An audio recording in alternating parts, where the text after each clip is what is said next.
Good morning all of you, welcome again on my YouTube channel nursing knowledge. आज का हमारा जो topic है हाइपर एक्टिविटी डिसऑर्डर, इसके बारे में हम डिस्कस करने वाले हैं। इस वीडियो में हम देखेंगे हाइपर एक्टिविटी डिसऑर्डर का इंट्रोडक्शन पढ़ेंगे और उसका जो डेफिनेशन होती है डेफिनेशन पढ़ेंगे। इसके जो क्लिनिकल मैनिफेस्टेशन होते हैं, क्लिनिकल फाइंडिंग्स वो कौन कौन सी होती हैं, इसके जो हमें कौन कौन से जो साइन एंड सिम्टम्स देखने को मिलते हैं वो इसमें पढ़ेंगे। इसके जो प्रीडिस्पोजिंग फैक्टर्स होते हैं प्रीडिस्पोजिंग फैक्टर्स देखेंगे। इसके जो डायग्नोसिस हम कैसे करेंगे डायग्नोसिस इसका पढ़ेंगे, और इसका जो मेडिकल मैनेजमेंट और नर्सिंग मैनेजमेंट हम इस वीडियो में डिस्कस करने वाले हैं। तो चलिए शुरू करते हैं वीडियो को। हाइपर एक्टिविटी डिसऑर्डर ये मोस्टली किस में प्रेजेंट होता है? Hyper activity disorder mostly present in child's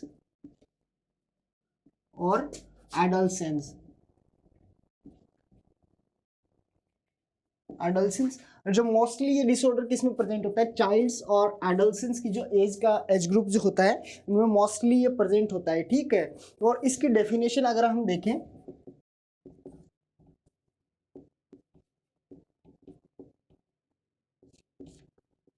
ये होता क्या है, इसमें क्या होता है? डेफिसिट आपका जो अटेंशन होता है, it is also known as attention deficit disorder. इसमें क्या होता है? अटेंशन नहीं हो पाएगा, जो चाइल्ड होगा जो इससे सफर कर रहा होगा हाइपर एक्टिविटी डिसऑर्डर से, उनमें अटेंशन नहीं दे पाएगा, किसी चीज पे फोकस नहीं कर पाएगा, ठीक है। तो हम देखते हैं इसकी डेफिनेशन में it means refers to the disorder,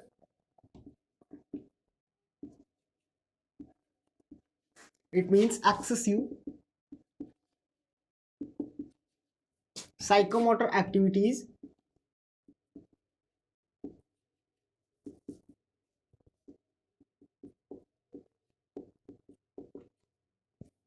which may be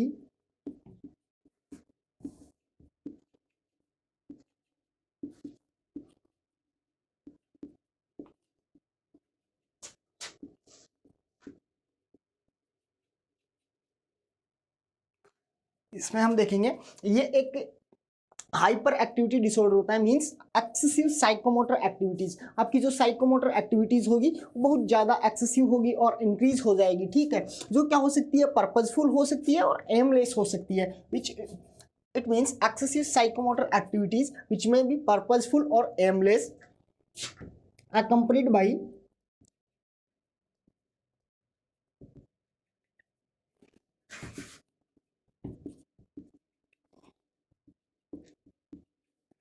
physical movements and verbal utterances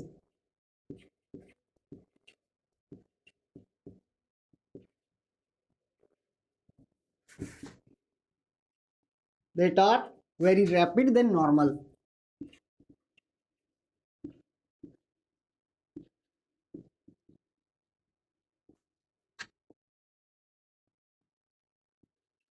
ठीक है। तो इसमें हम क्या देखते हैं, जो कोई भी चाइल्ड होगा या फिर कोई भी जो एडोलेसेंस एज ग्रुप में जो कोई चिल्ड्रन होगा उसमें ये डिसऑर्डर हो जाता है, तो क्या होता है? उनकी जो अटेंशन होगा वो अटेंशन नहीं कर पाएंगे, फोकस नहीं कर पाएंगे किसी चीज पे, उनका अटेंशन डेफिसिट हो जाएगा। हाइपर एक्टिविटी उनकी जो एक्सेसिव साइकोमोटर एक्टिविटीज होती है वो बहुत ज्यादा एक्सेसिव हो जाएगी। जो साइकोमोटर जो एक्टिविटीज होती है वो बहुत ज्यादा एक्सेसिव हो जाएगी, ठीक है। उसमें क्या होगा? जो क्या हो सकती है? पर्पसफुल भी हो सकती है और एमलेस भी हो सकती है। और उनको कंप्लीट किसके द्वारा किया जाएगा? वर्बल मूवमेंट्स, या तो कोई फिजिकल मूवमेंट्स हो सकते हैं या फिर कोई वर्बल अटेंशन हो सकते हैं। आप देख सकते हो फिजिकल मूवमेंट्स और अटेंशन, जो वर्बल अटेंशन का मतलब होता है वो बड़बड़ाते रहेंगे, कुछ बिल्कुल भी समझ नहीं आएगा क्या बोलना चाहते हैं, और बट कुछ ऐसी एक्टिविटीज करेंगे बट उनको कुछ फर्क नहीं पड़ेगा, ठीक है। जो एक्टिविटीज वो कर रहे हैं या फिर जो वर्बल अटेंसेस होगी वो बहुत ज्यादा फास्ट होगी, रैपिड होगी, ठीक है। दो नॉर्मल जो कंडीशन होगी उससे बहुत ज्यादा फास्ट होगी। तो आप इसकी डेफिनेशन देख सकते हो, it means excessive psychomotor activities, it means excessive psychomotor activities which may be purposeful for aimless accompanied by physical movements and verbal utterances are that are very rapid and then normal condition से बहुत ज्यादा fast होती है, ठीक है। इसके जो अगर हम देखें ये क्या होती है? मोस्टली जो ये प्रेजेंट होती है बॉयज में मोस्ट कॉमन होता है ये,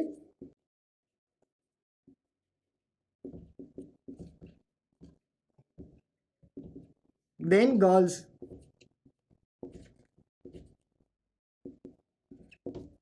गर्ल्स से ज्यादा बॉयज में प्रेजेंट होता है ये disorder. Boys are more affected by this disorder, ठीक है। और इसके बाद अगर हम बात करें, मैं यहां से रब करता हूं डेफिनेशन।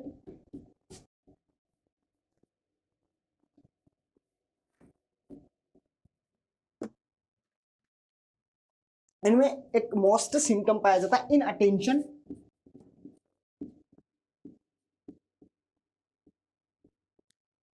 इन अटेंशन और डिस्ट्रैक्टिबिलिटी,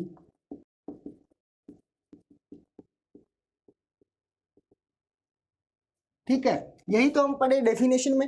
इनमें एक मोस्ट सिम्टम पाया जाता है इन अटेंशन और डिस्ट्रैक्टिबिलिटी। वो बहुत ज्यादा डिस्ट्रैक्टेबल होंगे, उनको कोई भी हम काम बोलेंगे वो बहुत ज्यादा डिस्ट्रैक्ट हो जाएंगे, उस काम से अलग हो जाएंगे, उस काम को कंप्लीट नहीं कर पाएंगे, अटेंशन नहीं दे पाएंगे।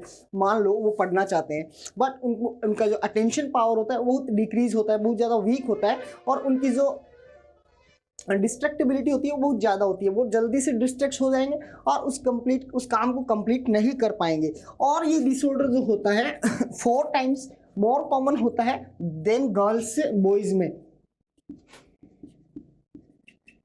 4 times more common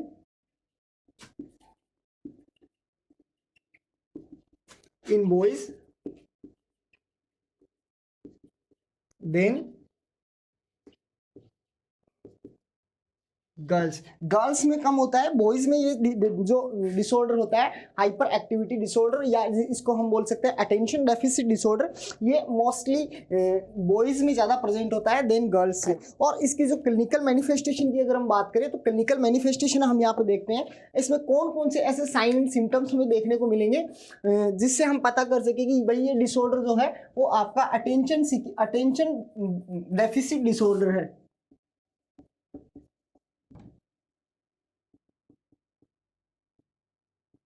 attention deficit, ठीक है। हमें कैसे पता चलेगा, हम ऐसी कौन कौन सी उनमें फाइंडिंग्स देखेंगे, क्लिनिकल जो फाइंडिंग्स होती है वो कौन कौन सी ऐसी फाइंडिंग्स देखेंगे जिसके थ्रू हम पता कर सके कि ये डिसऑर्डर, ये जो चिल्ड्रन है ये हाइपर एक्टिविटी डिसऑर्डर से सफर कर रहा है, ठीक है। तो हम उनके बारे में डिस्कस करते हैं।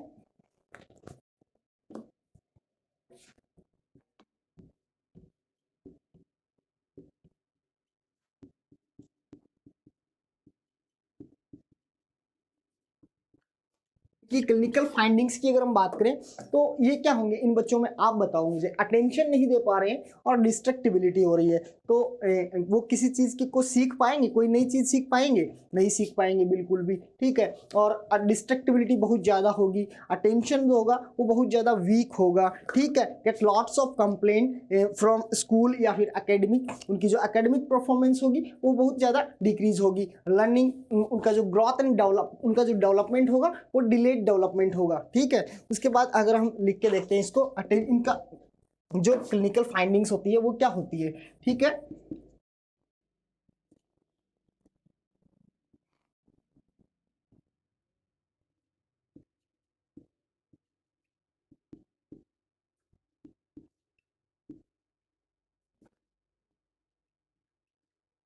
Get lots of complaint from school,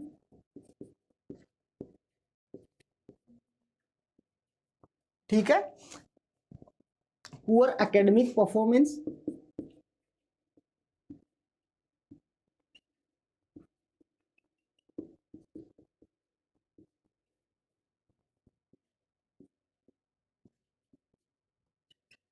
poor academic performance देखने को मिलेगी यहाँ पे हमें, यहाँ पे। और हाईली डिस्ट्रैक्टेबल होंगे,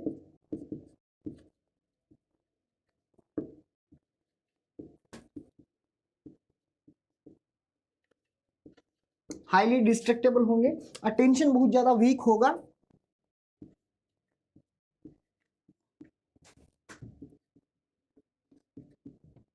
वीक अटेंशन देखने को मिलेगा। ये सब हो रहा है तो आप देख सकते हो उनको अटेंशन डेफिसिट डिसऑर्डर है या हाइपर एक्टिविटी डिसऑर्डर है, तो उनकी जो लर्निंग कैपेसिटी होगी, लर्निंग की जो एबिलिटीज होगी वो बहुत ज़्यादा डिक्रीज होगी। तो हम यहाँ पे लिख सकते हैं लर्निंग एबिलिटीज बहुत कम होगी, डिक्रीज, लो लर्निंग कैपेसिटी,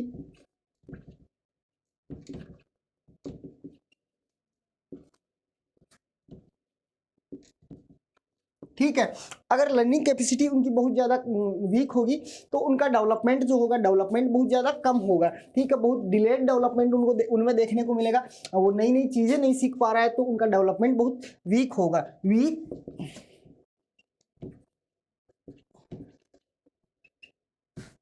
हम लिख सकते हैं डिलेड डेवलपमेंट।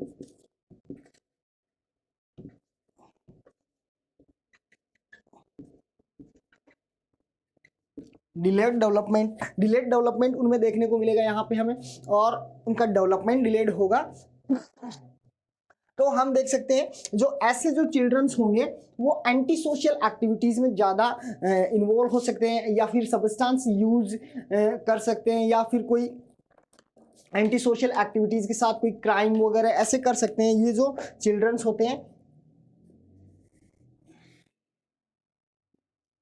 अब देखना, गेट लॉट्स ऑफ, उनकी जो स्कूल से बहुत ज़्यादा कंप्लेंट्स आएंगी ऐसे जो चिल्ड्रंस होंगे, बिकॉज वो हाइपर एक्टिव है, वो अटेंशन नहीं दे पा रहे हैं किसी चीज़ को। अब आपको मैं बोलूँ आप बोर्ड पे फोकस कीजिए, आप, हमारे टीचर हमको बोलते हैं focus on the board, attention please, तो वो अटेंशन दे ही नहीं पाएंगे, बिकॉज उनमें क्या होता है, अटेंशन डेफिसिट डिसऑर्डर होता है, ये हाइपर एक्टिविटी डिसऑर्डर उनमें प्रेजेंट होता है, जिस वजह से वो अटेंशन नहीं दे पाएंगे, किसी चीज़ पे अटेंशन नहीं दे पाएंगे। अटेंशन नहीं दे पाएंगे तो वो नई चीज़ें नहीं सीख पाएंगे, इसीलिए मैंने लिखा लो लर्निंग कैपेसिटी। उनकी जो लर्निंग कैपेसिटी होती है वो बहुत ज़्यादा वीक होती है, और उनकी जो लो लर्निंग कैपेसिटी होगी तो उनका जो डेवलपमेंट होगा वो बहुत ज़्यादा वीक होगा, ठीक है।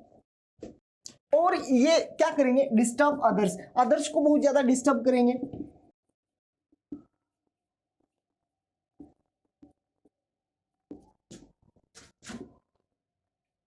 उनकी जो उनकी क्या एक्टिविटीज होगी, डिस्टर्ब अदर्स ऑल्सो। वो मतलब कोई काम कर रहा है कोई बंदा, उसको जाकर डिस्टर्ब करेंगे, बिकॉज उनका डिलेड डेवलपमेंट हुआ है, उनमें इतना नॉलेज नहीं होता है जितना एक नॉर्मल चाइल्ड में होता है, या फिर नॉर्मल जो एडल्सेंस होता है उनमें नहीं होता है। इसीलिए उनकी लॉट ऑफ कंप्लेंट्स हमें देखने को मिलेगी स्कूल में से, बहुत ज़्यादा कंप्लेंट्स आएगी, उनकी जो एकेडमिक परफॉर्मेंस होती वो बहुत ज़्यादा कम होगी, ठीक है। अगर हम बात करें इसके क्लिनिकल मैनिफेस्टेशन के बारे में, अभी हमने पढ़ा इनका जो साइन एंड सिम्टम्स, कौन कौन से साइन एंड सिम्टम्स हमें देखने को मिलेगी।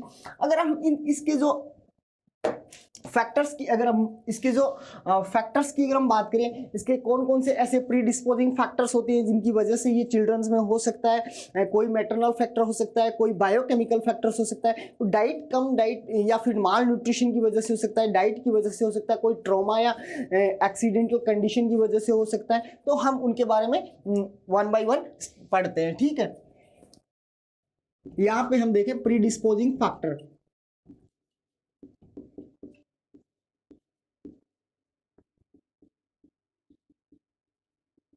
तो इसमें मैं पहला लिखता हूं, कोई भी प्रीडिस्पोजिंग फैक्टर हम देखें तो पहला आ गया जेनेटिक। जेनेटिक्स में क्या होगा, जो जो पेरेंट्स पहले से इस डिसऑर्डर से सफर कर रहे हैं उनके चिल्ड्रन में होने का चांसेस, उनका जो बेबी होगा उनमें ये डिसऑर्डर होने का चांसेस बहुत ज़्यादा होगा, ठीक है। दूसरी बात, जो आपके जो मोनोजाइगोटिक ट्विंस होते हैं, आइडेंटिकल ट्विंस जिनको बोलते हैं, उनमें ये डिसऑर्डर बहुत ज़्यादा देखने को मिलेगा, ठीक है। हम देखते हैं यहाँ पे ऑफस्प्रिंग ऑफ प्रीवियसली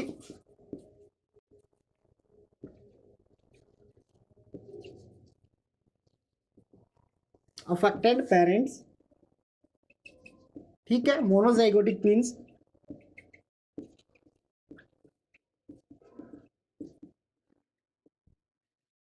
मोनोजाइगोटिक जो ट्विंस होते हैं उनमें ज्यादा देखने को मिलेगा offsprings of affected parents, affected parents की जो संतान होंगी या फिर उनके जो बच्चे होंगे उनमें ज्यादा देखने को मिलता है, ठीक है। उसके बाद अगर हम बात करें, कोई बायोकेमिकल फैक्टर्स हो सकता है, बायोकेमिकल फैक्टर्स की अगर हम बात करें तो कौन कौन से ऐसे हार्मोन्स हो सकते हैं, कौन कौन से ऐसे केमिकल्स होंगे जिनकी वजह से ये डिसऑर्डर अकर हो सकता है, हाइपर एक्टिविटी डिसऑर्डर।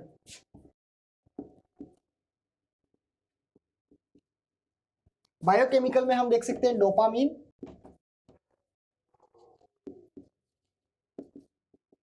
आपका जो नॉर एफिनेफ्रिन,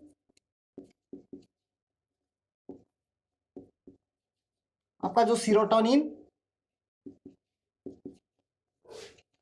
इनका जो लेवल होता है, ये जो तीनों होते हैं डोपामीन, सीरोटोनिन और जो नॉरएपिनेफ्रिन जो है, इनका डेफिशिएंसी अगर हो जाएगी तो ये डिसऑर्डर अकर हो सकता है। ठीक है, अभी तक हमने पढ़ा जेनेटिक हो सकता है, जेनेटिकली हो सकता है, बायोकेमिकल फैक्टर्स हो सकते हैं जिनकी वजह से ये डिसऑर्डर हो सकता है, और कोई भी एनाटॉमिकल कंडीशन हो सकती है। ठीक है, एनाटॉमिकल कंडीशन अगर हम देखें,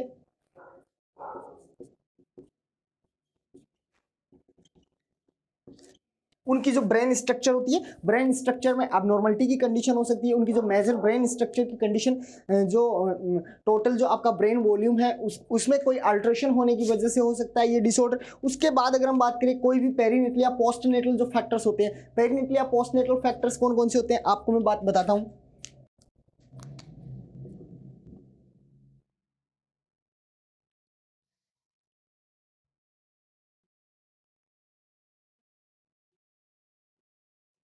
कोई भी मदर है, वो प्रेग्नेंट है और वो स्मोकिंग कर रही है, बहुत ज्यादा एक्सेसिव स्मोकिंग कर रही है,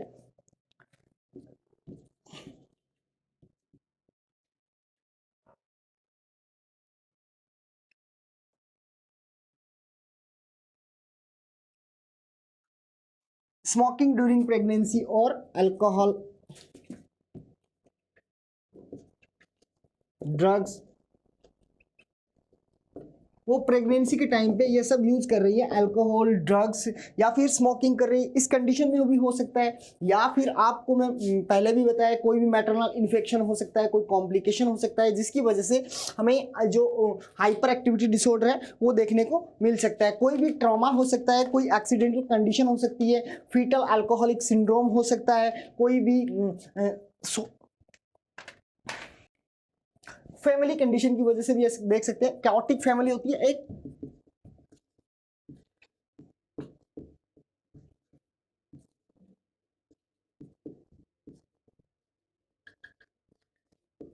कैओटिक फैमिली ऐसी फैमिली जिसमें जो घर में सारा दिन क्लेश होता रहता है, तो उनका जो बच्चे होंगे वो भी अफेक्टेड होंगे। हाइपर एक्टिविटी डिसऑर्डर के जो हमने देखा, इनका जो उनकी जो मैनिफेस्टेशन पढ़ा है हमने, उनका जो प्रीडिस्पोजिंग फैक्टर्स होते हैं, प्रीडिस्पोजिंग फैक्टर्स कौन कौन से ऐसे फैक्टर्स होते हैं जो अफेक्ट करते हैं। तो ये क्या होता है, एक तो प्रीडिस्पोजिंग फैक्टर्स में हमने जेनेटिकल फैक्टर देखा, जेनेटिक फैक्टर में ऑफ स्प्रिंग जो होती है, उनके जो ऑफ स्प्रिंग जो पेरेंट्स होते हैं, पेरेंट्स की जो ऑफ स्प्रिंग होगी उनमें ज्यादा देखने को मिलेगी। जो अफेक्टेड पेरेंट्स होंगे, जिनके पहले से हाइपर एक्टिविटी डिसऑर्डर है और उनका जो बच्चा हुआ है उनमें भी हाइपर एक्टिविटी डिसऑर्डर, उनमें हम देख सकते हैं कोई भी मोनोजाइगोटिक जो ट्विंस होते हैं, आइडेंटिकल ट्विंस जिनको हम बोलते हैं, जो एग स्पर्म और एक ओवम से बने होते हैं, उनमें हम देख सकते हैं मोनोजाइगोटिक ट्विंस। और उसके बाद हम कोई भी पेरीनेटल या पोस्टनेटल फैक्टर्स हम देख सकते हैं, जैसे स्मोकिंग ड्यूरिंग प्रेगनेंसी के टाइम पे कोई स्मोक करेगा तो हो सकता है ये जो डिसऑर्डर है वो हो सकता है। कोई भी अल्कोहलिक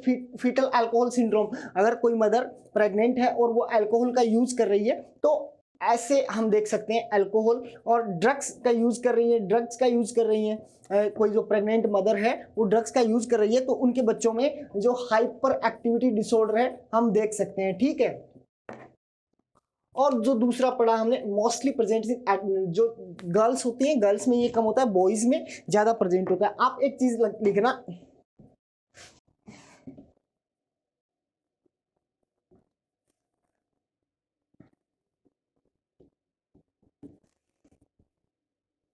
अभी मैं आपको एक चीज बताता हूं, अगर ये जो हाइपर एक्टिविटी डिसऑर्डर है ये बहुत ज्यादा सीवियर हुआ, अगर इसका जो ट्रीटमेंट नहीं किया गया, तो ऐसे जो चिल्ड्रंस होते हैं वो एंटी सोशल एक्टिविटीज में इन्वॉल्व हो सकते हैं, या फिर सब्सटेंस यूज कर सकते हैं, या फिर कोई भी क्राइम वगैरह कर सकते हैं। तो हम लिख सकते हैं यहाँ पे, if this condition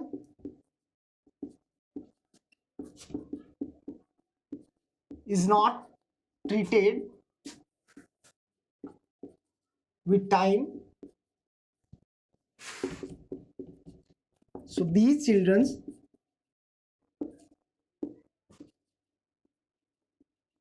involves in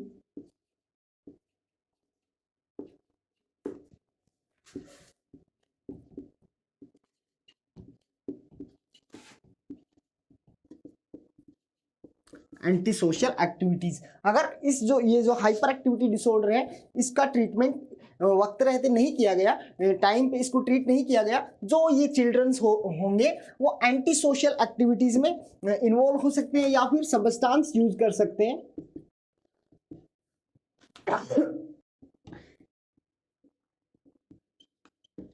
ये हमें देखने को मिलेगा। ठीक है, उसके बाद अगर हम बात करें इसका डायग्नोसिस हम कैसे करेंगे।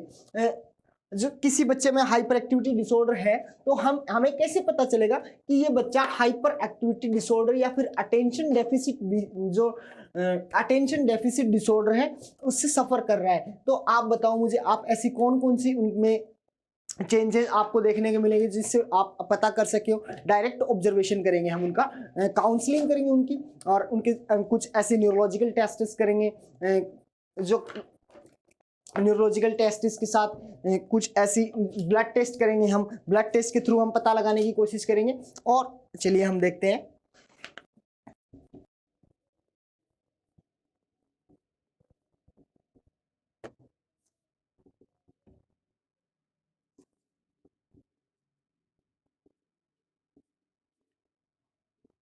डायग्नोसिस हम कैसे पता करेंगे कि ये जो चिल्ड्रंस है वो सफर कर रहे हैं इस डिसऑर्डर से। तो पहला जो होता है direct observation,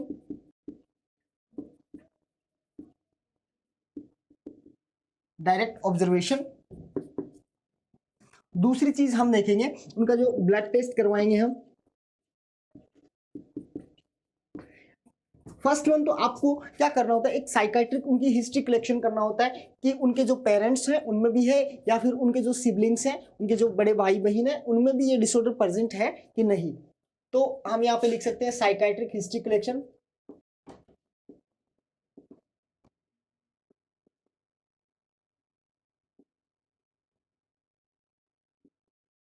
physical examination,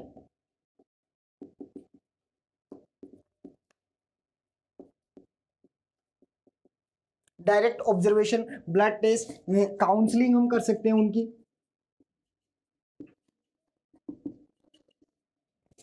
counselling करके हम पता करने की कोशिश करेंगे कि ऐसी कौन सी चीज है जिसकी वजह से उनका जो अटेंशन है वो डेफिसिट हो रहा है, ये हाइपर एक्टिविटी है, उनका जो साइकोमोटर एक्टिविटीज है वो बहुत ज़्यादा एक्सेसिव है। तो हम ऐसे टेस्ट करवाएंगे, उनका कोई भी ब्लड टेस्ट करवा लेंगे, उनका काउंसलिंग करेंगे, उनके डायरेक्ट ऑब्जर्वेशन करेंगे, उनके फिजिकल हिस्ट्री कलेक्शन करेंगे, उनके जो साइकेट्रिक हिस्ट्री कलेक्शन करेंगे और फिजिकल एग्जामिनेशन करेंगे, ताकि हमें पता चल सके कि ये जो बच्चे हैं ये हाइपर एक्टिविटी डिसऑर्डर और अटेंशन डेफिसिट डिसऑर्डर से सफर कर रहे हैं। ठीक है, उसके बाद अगर हम बात करें इसका जो मैनेजमेंट होता है, मैनेजमेंट हम कैसे करेंगे, इसका जो मेडिकल मैनेजमेंट होती है, कौन कौन सी ऐसी ड्रग्स होती है वो हमें यूज में लेनी होती है, और ऐसी नर्सिंग इंटरवेंशन में हम ऐसी कौन सी थेरेपीज उनको देंगे ताकि ये जो बच्चे हैं ये ट्रीट हो सके, ये जो डिसऑर्डर है इसको डिक्रीज कर सकें, हम जो हाइपर एक्टिविटी है उनकी डिक्रीज कर सकें। तो चलिए हम बात करते हैं इसके जो नर्सिंग इंटरवेंशन होता है, नर्सिंग इंटरवेंशन के बारे में हम डिस्कस करते हैं।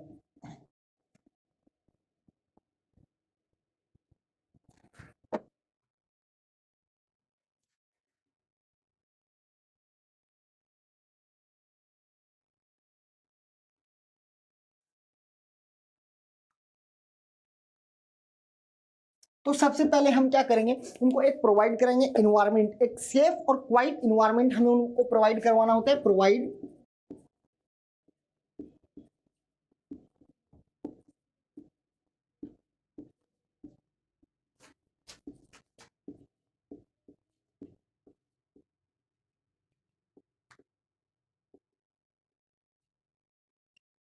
एक प्रोवाइड करवाना होता है, प्रोवाइड ए सेफ और क्वाइट इन्वायरमेंट उनको प्रोवाइड करवाना होता है। एक पॉजिटिव रीइंफोर्समेंट जो थेरेपी होती है उनको हम वो देख सकते हैं, positive reinforcement therapy.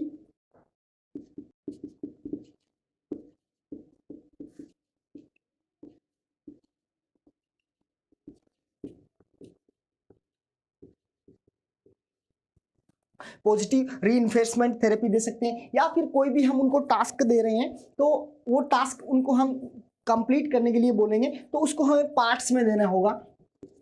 Divide a task into parts, into small parts में हमें उनको कोई टास्क देंगे ताकि वो उसको इजी से कंप्लीट कर सके। अब अगर आप एक बड़ी टास्क उनको कंप्लीट करने के लिए दोगे एक बार में तो वो नहीं कर पाएंगे, बिकॉज उनका अटेंशन डेफिसिट बिहेवियर है, वो अटेंशन नहीं दे पा रहे हैं, किसी चीज़ पे फोकस नहीं कर पा रहे हैं, उनकी जो एक्टिविटीज़ होगी वो हाइपर एक्टिविटी है, इसलिए वो किसी भी चीज़ को एक साथ नहीं कर पा रहे हैं। तो हम क्या करेंगे, ब्रेक डाउन कर देंगे, जो टास्क होगी उनका ब्रेक डाउन कर देंगे।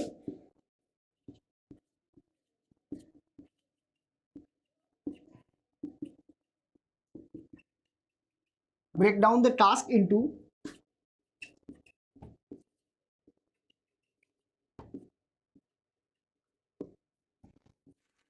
so they can done। हम उनको कोई भी टास्क करने के लिए बोलेंगे, हम उनको कोई टास्क देंगे तो उनको एक स्मॉल स्मॉल पार्ट्स में हमें देंगे, डिवाइड कर देंगे, पार्ट्स को ब्रेक डाउन कर देंगे ताकि वो कंप्लीट कर सके। ठीक है, उसके बाद हम उनको एक फैमिली थेरेपी होती है, फैमिली थेरेपी हम उनको दे सकते हैं।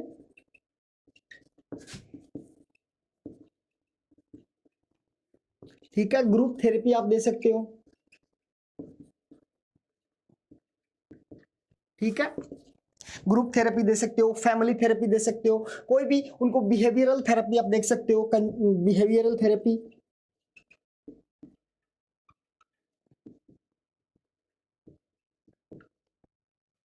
ये सब आप उनको प्रोवाइड करवा सकते हैं। प्रोवाइड ए सेफ इन्वायरमेंट और क्वाइट इन्वायरमेंट, एक सेफ और क्वाइट इन्वायरमेंट उनको प्रोवाइड करना होता है। पॉजिटिव जो रीइंफोर्समेंट थेरेपी होती है वो उनको प्रोवाइड करवाएंगे। Break down the task into small parts, वो कोई भी हम उनको टास्क देंगे उनको स्मॉल स्मॉल जो पार्ट्स होते हैं उनमें डिवाइड करके देना होता है। और जो फैमिली थेरेपी होती है, फैमिली थेरेपी में उनको दे सकते हैं, ग्रुप थेरेपी दे सकते हो आप, और कोई बिहेवियरल थेरेपी दे सकते हो ताकि उनका जो बिहेवियर होगा उसमें इंप्रूवमेंट किया जाएगा। कोई उनको उनको लर्निंग नई नई स्किल्स सिखाएंगे, और नई नई स्किल के साथ साथ उनके जो फैमिली मेंबर्स हैं उनको भी हम साइको एजुकेटिंग करेंगे, साइको एजुकेशन।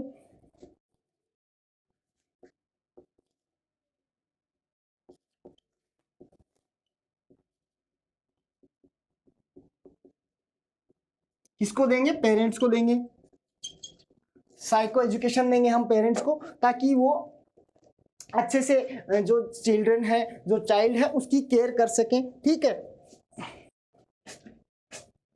ये हम उनको देंगे।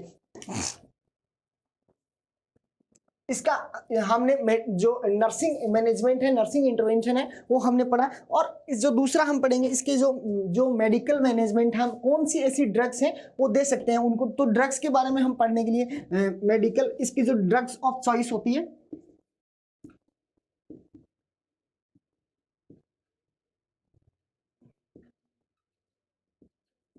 मेडिकल मैनेजमेंट में इसकी जो ड्रग ऑफ चॉइस होती है वो होती है एम्फिटामाइन होती है। एम्फिटामाइन, ये ड्रग्स हम दे सकते हैं ताकि उनकी जो कंपनसेटरी मैकेनिज्म है, ये क्या होती है, एक सीएनएस स्टिमुलेटिव ड्रग होती है, सीएनएस का स्टिमुलेट करती है गोल, ये हाइपर एक्टिविटी होती है। तो ये ड्रग क्या करेगी, हाइपो एक्टिविटी को, जो हाइपर एक्टिविटी हो रही है उसको डिक्रीज करेगी, उसकी जो हाइपर एक्टिविटी है उसको कम करने की कोशिश करेगी ताकि उनका जो अटेंशन डेफिसिट जो बिहेवियर है उसमें कुछ इंप्रूवमेंट किया जा सके। हमने क्या पढ़ा, जो हाइपर एक्टिविटी डिसऑर्डर पढ़ा, इसमें क्या होता है, हाइपर एक्टिविटी डिसऑर्डर में क्या होता है, जो किसी भी चिल्ड्रन में हाइपर एक्टिविटी डिसऑर्डर प्रेजेंट होगा तो वो बहुत ज्यादा एक्सेसिव एक्टिविटीज परफॉर्म करेंगे, उनकी जो वर्बल अटरेंसेस होगी उनके थ्रू, या फिर कोई फिजिकल मूवमेंट्स हो सकता है,